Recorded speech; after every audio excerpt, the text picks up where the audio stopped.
Hi, I'm Alex, and I'm from Cincinnati, Ohio. Welcome. I'm Brandon from Los Angeles, California. Hey everyone, my name is Braylon and I'm a senior at Steele Canyon High School in San Diego, California. What's up? My name is Gus. I'm a junior at Chase Collegiate School in Waterbury, Connecticut. We're from Sandy Hook Promise, and we're here to talk with you about the Say Something anonymous reporting system. And it's 3 easy steps that help prevent shootings, violence, suicide, and other harmful acts in your school and community. Trust me, violence is not something I take lightly. As an educator in Los Angeles, I lost several students to violence.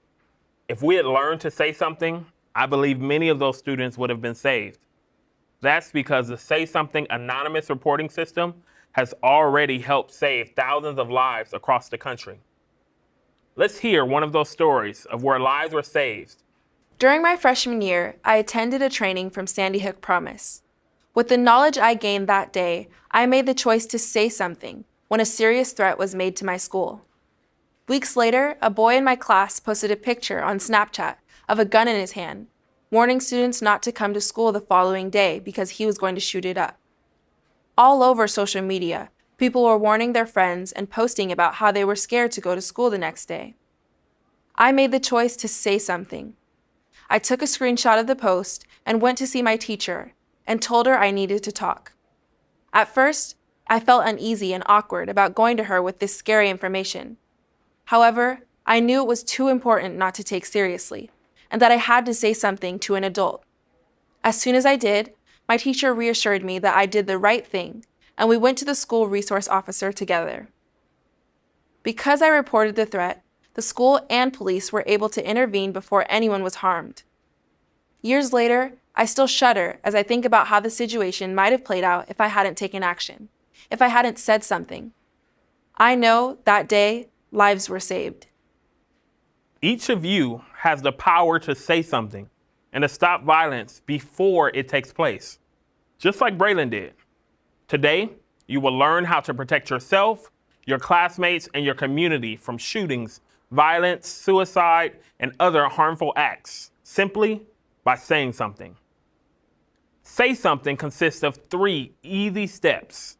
Step 1, look for warning signs and threats. Step 2, when you observe a sign or threat, act immediately and take it seriously.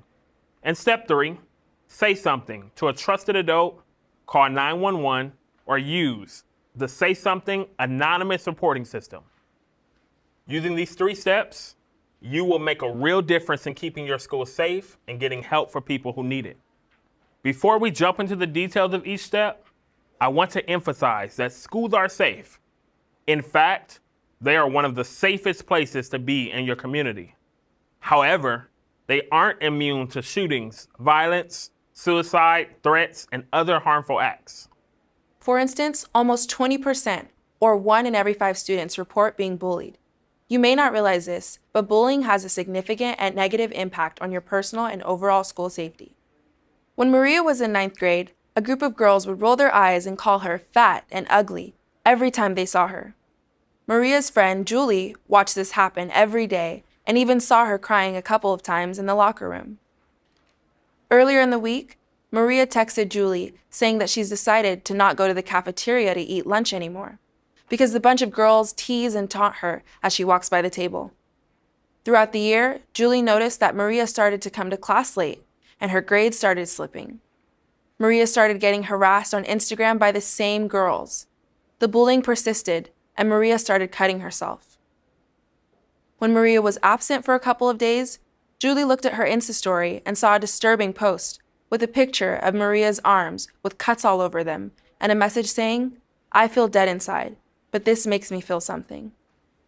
In addition to bullying, far too many students ideate about, attempt, or die by suicide. 17%, or 1 in every 6 students, consider suicide. Let me tell you about one of those students. Kim couldn't get over the heartbreak. Her first love broke up with her just before Valentine's Day. A close friend, Monica, noticed that Kim started coming to school late and missing algebra class, which led to a downward spiral in grades in most of her classes. Even though Kim had been a star softball player for years, she told her friends she wasn't trying out for the upcoming varsity softball team. She also shared that she was having difficulty sleeping and didn't feel like eating the things she used to love. Kim started talking about how meaningless life was after the breakup, and even posted an image on Instagram and said she wanted to end her pain altogether. Students who are hurting can also turn their pain into hurting others. Every year in this country, there are on average 33 school shootings. This is just one of those stories. Christopher was getting bullied and even assaulted by a group of students every day freshman year. The group of boys who were harassing and bullying Christopher threatened to kill him if he told his parents or went to the police. As the school year went on, Christopher became severely depressed and thought about how he could get out of this torturous situation. He hated school. He started researching weapons online and reading about school shooters. His journal became filled with drawings of guns and morbid scenes. He would tell friends that he wanted revenge and that the bullies would be sorry for tormenting him. After an assault in the locker room at the end of the school year, Christopher decided he had enough. He let out his rage and frustration on different social platforms and posted images of assault weapons. But then his posts became more irate and hostile as the days went on.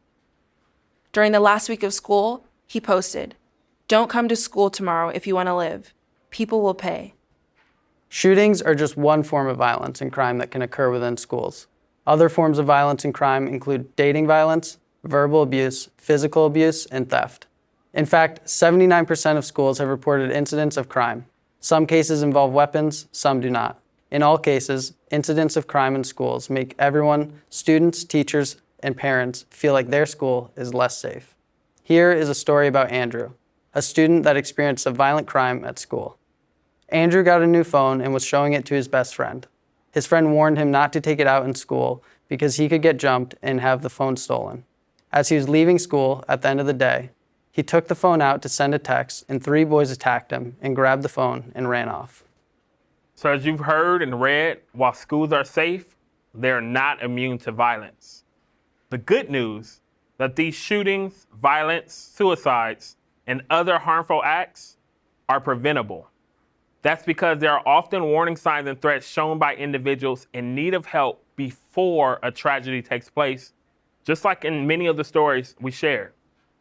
In fact, research shows that 87% of active school shooters planned their attacks in advance and often gave verbal, physical, and virtual signs that they were planning and plotting to harm others.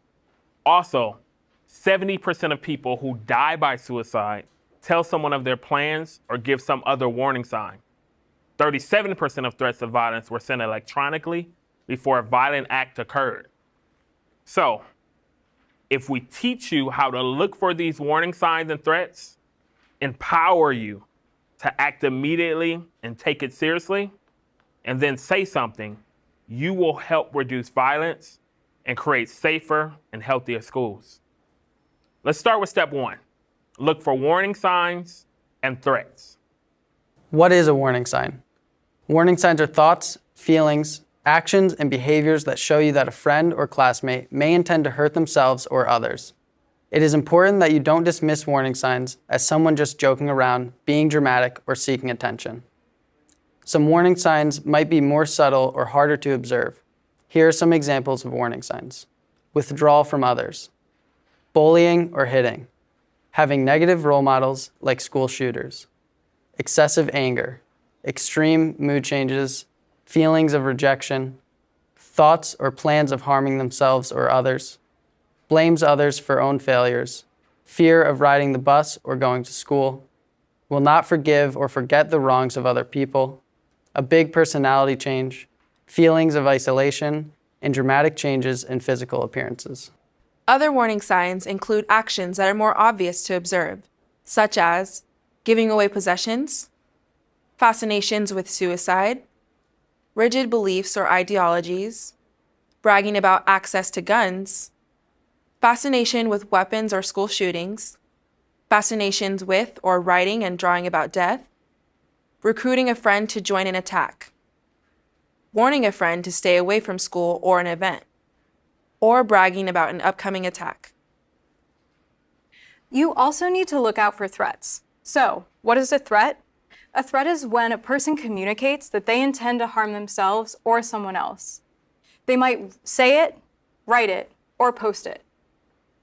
Here are some examples of threats. After an act of violence in a different school, if a person says, someone should do that here, or someone should blow this place up, that is a threat. Threats could also be someone posting or saying, life isn't worth living. I'm gonna take her and her friends out. You'd be better off without me. Or they will regret they ever met me. These types of statements clearly indicate that someone may be considering hurting themselves or someone else. So where can we find warning signs and threats? Anywhere and everywhere. You could find them on the bus, in the cafeteria, in hallways, in the classroom, at parties, and sporting events. Let's hear from students on where you can find warning signs and threats. Really, it could be anywhere. My social media, or at school, at the bus stop, or even just hanging out with friends. Anywhere that I interact with my classmates is a place I might see warning signs, so I just try to keep my eyes and ears open wherever I am. The place I've noticed the most actually is in the hallways at school and during lunchtime. I think people let loose a little and say things they wouldn't usually say in front of teachers. And it could just be that they're having a bad day. But what if it's more than that? I just watch out for anything that doesn't sound right. I feel like a lot of people use social media to signal that they may need help. And they might not even know that's what they're doing. Sometimes the posts just don't seem right. But if you're paying attention, you realize it's a warning sign. Personally, I found them in my classes. Since I see the same people there every day, I notice if something changes or if their mood seems really different. And I hear people talking to each other before class starts. You know, if I hear a classmate threaten someone, even if they don't mean for me to overhear, or maybe it's just a joke, but I still have to assume it could be a real threat. While you are going to find warning signs and threats everywhere, you are most likely to find them on social media. Like me, I'm sure many of you have seen warning signs on Insta, Snap, and other social media platforms. It's where many students go to make a threat or express their feelings, including anger, anxiety, or depression. And trust me, the adults aren't on the same platforms we are, so they aren't seeing everything we see. We are the eyes and ears of our school. That's why we need to learn how to recognize when someone needs help. Here are examples of social media posts from students threatening to harm others.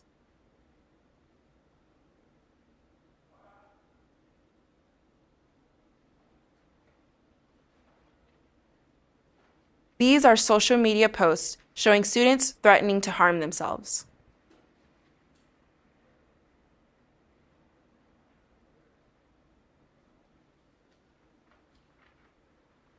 Here are some examples of social media posts with warning signs about potential school shootings.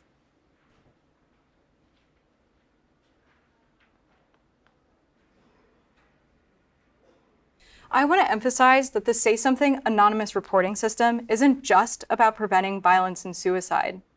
It can also be used to help someone that is being physically or verbally abused, someone that has a substance abuse or addiction problem, someone who has an eating disorder, or other serious issues they may be dealing with.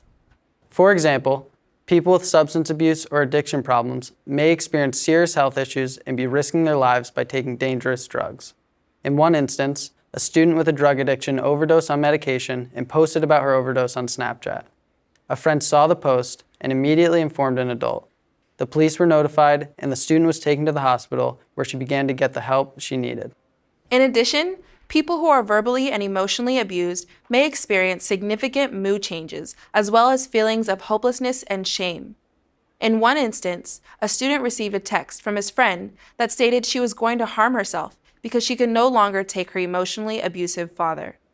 The friend who received the text immediately contacted a counselor. The counselor and school nurse met with the student and developed a successful intervention plan. Now that you know step 1, how to recognize warning signs and threats, let's learn about step 2, act immediately and take it seriously. It's important to act immediately and take it seriously when you see a warning sign or threat, because all too often, no one acts at all. There are many reasons why we don't act immediately. For instance, we think a student is joking, not serious with their threat, or that someone else will do or say something about it to an adult. Listen to these common statements and thoughts. We all spoke to him, and he said he would never do that. I thought someone else would tell someone. I thought they would feel better tomorrow. They're too young to hurt themselves or others. He just wants attention. It's not real. I would say something if it was a big enough deal. I'm waiting for the right moment to say something. If he was going to do something, why would he announce it publicly? You know, just because it may be difficult doesn't mean it's an excuse for doing nothing. Not taking warning signs seriously and failing to act immediately could result in tragic consequences for you, your friends, and your classmates. Let's hear how some students overcame their fear of saying something. I know I'm not trying to snitch or get anyone in trouble. I'm just looking out for myself, my classmates, and my friends. I have a lot more to lose by not acting immediately and not taking it serious. I wouldn't want that weighing on me, knowing that I could have done something, but didn't act. I think we want to tell ourselves that they're just kidding or it'll pass, but I just couldn't take that risk with my friend when she was posting all that stuff about wanting to give up. When someone's gonna hurt themselves or someone else, they usually talk to someone about it first. I'm just so glad that I took her post seriously because she's still here. And I don't know if that'd be true if I had just brushed it off. You hear stories about kids who knew someone was making threats, but just talked to each other about it. I didn't say anything to any of the adults in the school. Then something bad happens and all these people admit that they heard the comments, but just dismissed it as that person being dramatic or trying to get attention. I'm not an expert in that kind of thing. I'd rather take it seriously and act right away. I can appreciate that what we're asking you to do may seem hard, but it doesn't have to be. It's helpful to know that there's no specific age when people start to show warning signs, and it's okay if you don't understand why a person is doing or saying something that concerns you. You can leave this to experts to understand and determine what help that person may need. Remember, individuals often announce their planned actions or show other warning signs.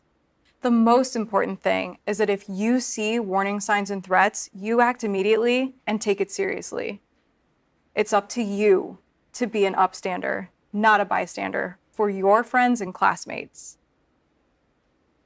Another reason that prevents students from acting immediately is that they fear they may be labeled a traitor or a snitch. They also may be afraid of being alienated, getting physically hurt, or getting into trouble. There's a huge difference between saying something and telling on someone, or snitching. When you snitch, you're looking for a reason to get someone in trouble, either to create problems for them or to get something for yourself. When you say something, you're trying to get someone help for their own safety. Saying something is about helping someone else. When you act immediately and take warning signs seriously, you can save lives. If you don't act, you could risk losing a friend or a classmate. It's also important to realize that when your classmates are showing warning signs, they need help and often don't know how to get the help they need. This brings us to step 3. After we see warning signs or threats, act immediately and take it seriously. The final step is to say something to a trusted adult, call 911, or use the Say Something anonymous reporting system. One of the ways that you can say something is to tell a trusted adult. They have the experience and knowledge to get help. A trusted adult is someone who will listen to you and someone you can always rely on. My trusted adult is my teacher, Miss Walker. I can go to her if I ever have a problem or see any of my classmates displaying warning signs. Your trusted adults can be a lot of different people. They could be your school teacher, your school administrator, your counselor, or your coach. They could also be someone outside of school, your parent or guardian, a friend's parent, family member, or a religious leader. And it's important that you know who your trusted adults are right now. This way, if you do see warning signs, you will know immediately who to go to. I'm really close with my mom. I tell her everything. And my science teacher, Mr. Williams, is really helpful. When a friend of mine was always getting treated badly by her boyfriend, I talked to him about it. was kind of nervous about it at first, but it turned out to be really easy, and he helped her get out of that dangerous relationship. Our school staff are really helpful and easy to talk to. All I have to say is, I need to speak to you, and they know what to ask. The important thing is to say something. My coach is great. He's real easy to talk to, and he responds well. The good thing about my coach is that I'm able to reach him by texting. One time when I witnessed some kids bullying a classmate of mine, I was able to text them and let them know what was up. My principal, Mrs. Clark, is always open to talking. I went to her once when I noticed some posts by a classmate that were concerning. I just brought in screenshots of the posts to her and shared the student's information. It wasn't intimidating or difficult at all. Talking to adults or 911 about a warning sign or threat that you are seeing can sometimes feel difficult or awkward. But here is what you can do to prepare for this conversation. Gather any text, photos, videos, or other communications that you have available to show your trusted adult or share with 911. After you gather any evidence you may have, there are 3 important parts to having a conversation. First, you must be direct. You can start your conversation with a sentence like, I must talk to you about my friend Jane, or I need to report an emergency about my friend Joe. Second, you want to explain the warning signs you're seeing with a sentence like, I noticed threats made to hurt other students. Finally, you want to clarify what you want to see happen as a next step with a sentence like, I need your help now to get my friend help immediately. And if you have it, bring the individual's full name, address, and any social media information. Let's watch an example of a student saying something to a trusted adult. Hey, Miss West. Hello, Christina. Can I help you? Sorry to bother you during your conference period, but I really need to talk to you for a minute. Of course, anytime. We were outside on the soccer field today for gym class. I was sitting on the sidelines, and some of the guys were picking on and bullying Aaron. I always try to get them to stop because it's not cool the way that they treat him. Today was real bad, so I stepped in. And after they left, he had told me that, he said that those guys were going to regret messing with him and that he was going to go get what he needed to make them pay. He also told me not to come around school tomorrow, or at least around the group of bullies. How long ago was this? Do you know where he is? Aaron is in class now, and it just happened a little while ago. I knew that he was just upset and tired of taking this, but I knew that I had to take this seriously and come to you immediately. I just can't sit back and risk people getting hurt or him doing anything because of how he's feeling. Thank you for saying something. I'm going to get Principal Lamont on this ASAP. You did the right thing. Thank you, Christina. Both the student and the adult in this example recognized the crucial information being shared, and the adult was able to take the next steps to help the student in need from being a danger to themselves or someone else. You just learned how to say something to a trusted adult or call 911. But what if a trusted adult is unavailable or you're not comfortable calling 911? Use the Say Something anonymous reporting system. You might be wondering, does that mean I have to give my personal information to a stranger? No. The Say Something anonymous reporting system is completely anonymous, so you don't have to give any information about yourself that you don't want to. The Say Something anonymous reporting system works by simply submitting your concern or issue using the app, telephone hotline, or website 24 hours a day, 7 days a week. There are trained crisis counselors ready to receive and act on anything you submit to them. To use the app, download it to your phone or mobile device. Search for Say Something Anonymous Reporting System in either Google Play or the App Store. Next time you have your phone, remember to download the app. Once you've downloaded the app, open it on your mobile device. The first time you launch the app, you will need to create your own numeric passcode. Then you can sign in. Next is to locate your school within the app. Select the concern from the menu that you would like to address. You will then be asked to type in details about your concern. Finally, upload any photos, videos, or sound files related to your concern, and then hit submit. You will be able to have an anonymous two-way conversation with a crisis counselor to ensure they have all the information they need to get help for the individual you're concerned about. You will also get a case number so you can log back in at a later time and add more information if you want. If you want to submit the tip on the website rather than through the app, first go to saysomething.net. Once there, select the Submit a Tip icon and then complete the form. If you'd prefer to submit a tip over the phone, call 1-844-5-SAY-NOW or 1-844-572-9669. You will speak with a crisis counselor who will ask you a series of questions. Before the call is over, the crisis counselor will provide you with a tip number and password. This information will allow you to log in online and provide new or additional information you may have about your tip. After you've logged in online, it also allows you to exchange private messages to share any additional anonymous information. It's as easy as that. Thanks to your anonymous tip, the crisis counselors will work with the appropriate people in your school or community to act on your tip and intervene as needed. So why should you say something?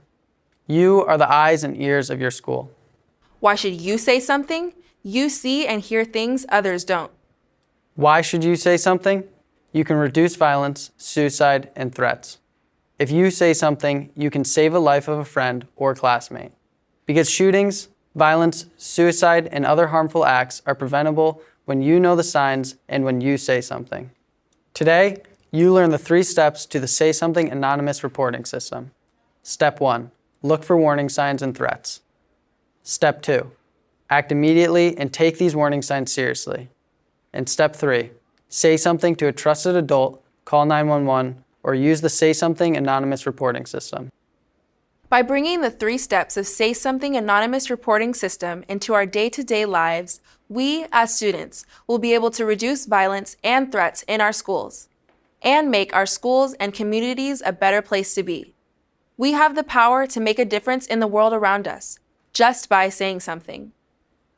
In closing, I would like to share a final example of when a student used the Say Something Anonymous reporting system to save their friend's life.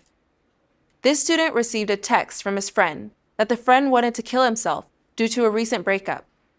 To add to this friend's stress, he was also suffering from serious problems at home. The student submitted a tip through the app, and emergency responders were able to locate him. Unfortunately, the friend was not safe and was in serious danger of harming himself. What could have been a real tragedy was averted. The friend received help and support because the student reported the warning sign. That friend's life was saved. Just imagine how good, how powerful it feels to be able to say something to get someone the help they need. That's something we can all do. Thank you for taking the time to learn about the Say Something Anonymous reporting system. Being a student means you are uniquely positioned to influence and support the community around you. Stand up for your school, your peers, and your friends, and say something. Thank you.